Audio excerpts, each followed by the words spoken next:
Sohibqiron Amir Temur Xitoy yurishi uchun o'tirorda ekan. O'tiror taxminan hozirgi Chimkent taraflar.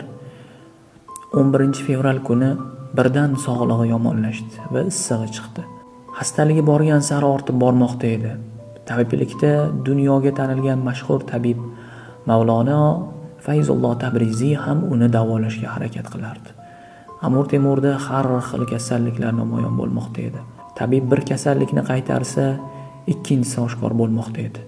Bunday vaziyatda Sohibqiron barcha narsani juda ham yaxshi tushunib turgan edi. Bu xastalikning chorasi yo'qligini bilib bo'lgan edi. Barcha gunohlari uchun tavba qildi. Xonimlar va sarkardalar barchasini yig'ib ularga quyidagilarni vasiyat qildi. Tushunib turibmanki, ruh qushi bu qafasdan chiqib ketishni xohlamoqda. Men esa buyuk Allohga sig'inmoqdaman va sizlarni Allohga omonat qilib qoldiraman. Men o'lgandan so'ng ortimdan faryod va fig'on qilmang. Hech qanday foydasi bo'lmas. Robbimdan gunohlarimni kechirishi uchun duo qiling. Bilaman gunohlarim ko'p, ammo Allohdan umidim shuki, zolimlarning qo'lini mazlumlarning boshidan uzoq tutganim uchun meni rahmat qilishini so'rab qolaman. Hayotim mobaynida kuchlini zaif kishiga zulm qilishiga aslo izn bermadim. Bu dunyoda hech kim abadiy qolgan emas. Menga vafo qilmagan bu dunyo sizga ham vafo qilmaydi. Faqat dunyo ishlariga e'tiborsiz bo'lib qolmangki, musulmonlar zarar ko'rmasin.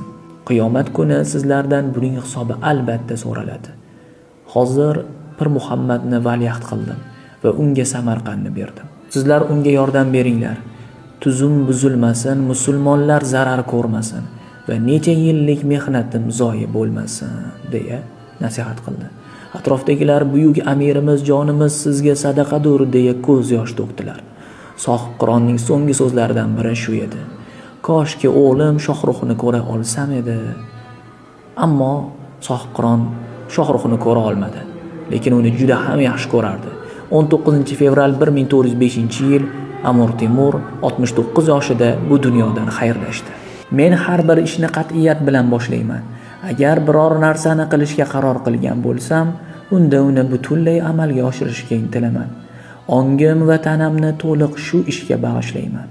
Uni oxiriga yetkazmagunimgacha hech qachon to'xtamayman. Amir